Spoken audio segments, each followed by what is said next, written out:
Paano nga ba magbayad ng bills natin sa BPI? Pasok dito yung sa internet, sa kuryente, sa tubig, maging yung sa mga insurance, at iba pang dapat bayaran.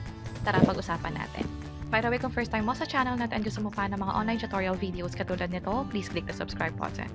Meron na akong BPI mobile app at pwede mag-login gamit yung username and password, or kapag na-activate nyo yung biometrics or yung fingerprint login, pwede nang ma-access yung BPI app gamit yon. At para makapagbayad ng bills, pumunta sa Payload at meron ditong bills na section. I-tap lang yan. At sa Pay2, makikita mo na dito yung mga bills na pwede mong bayaran. So kung mapapansin nyo, hindi ito yung pinaka-kompletong list na pwedeng bayaran kasi dapat i-enroll muna yung bill. Once lang yun gagawin at kapag na-enroll na, monthly, pwede na lang magbayad at diretso na dito. So paano nga ba yung pag-enroll? Bali kung kakalogin nyo lang sa BPI app, pumunta lang sa More and then General Settings. Mag-scroll down sa pinakababa. Under Transactions, merong Manage Favorites. I-tap lang yan. At Add a New Favorite. Pipiliin natin sa favorite ay yung billers. At mula dito, makikita na natin yung kompletong listahan ng mga pwedeng bayaran gamit yung sa BPI app.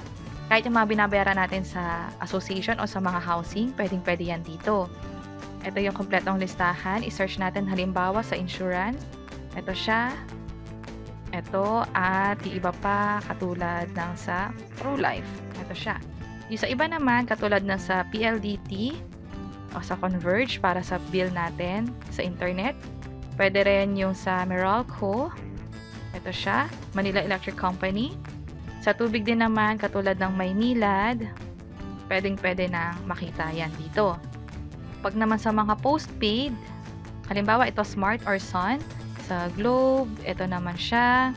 Maging sa cable, ito yung makikita natin. So, marami yung choices dito. Piliin nyo na lang or hanapin nyo yung bill na dapat inyong bayaran. So, halimbawa, dito sa biller, mag-enroll na tayo. Napili natin yung sa PLDT. I-enter lang dito yung mga information na hihingin nila. Para sa PLDT, reference number or yung account number na nakikita natin sa bill. So, i-enter ko lang siya dito. So, ito na yung sa reference number. Sinap ko lang yung continue, i-double check kung tama, tap ko yung confirm. Hintayin ang code na ma-receive sa phone. By the way, pwede kayo makakuha ng error just in case na mali yung account number or yung reference number na in-enter ninyo. So, i-double check kung tama yung na-enter ninyo. Tap ko tong yes, send me the code. At ito yung ma-receive yung text. Merong OTP dito or one-time PIN. Siya nga pala para sa OTP, wag nyo itong ibibigay sa ibang tao. Kayo lang dapat yung mag-enter nito or gagamit nito.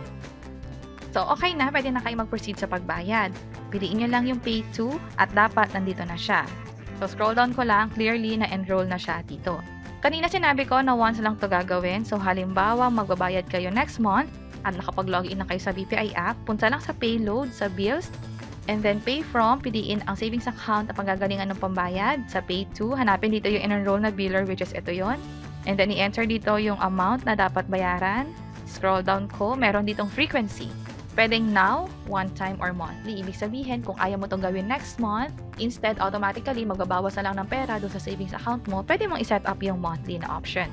At alagay mo rito kung kailan yung umpisa ng pag-automatic payment.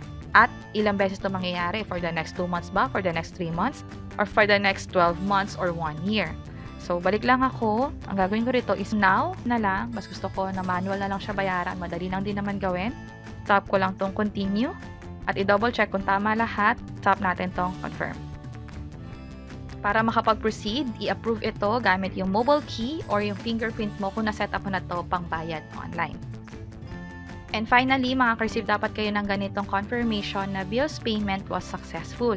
Mas maganda na i-download niyo yung proof of payment. Pwede nyo rin itong i-share sa ibang tao para nga naman may kopya rin sila ng proof of payment na ginawa ninyo gamit yung BPI app.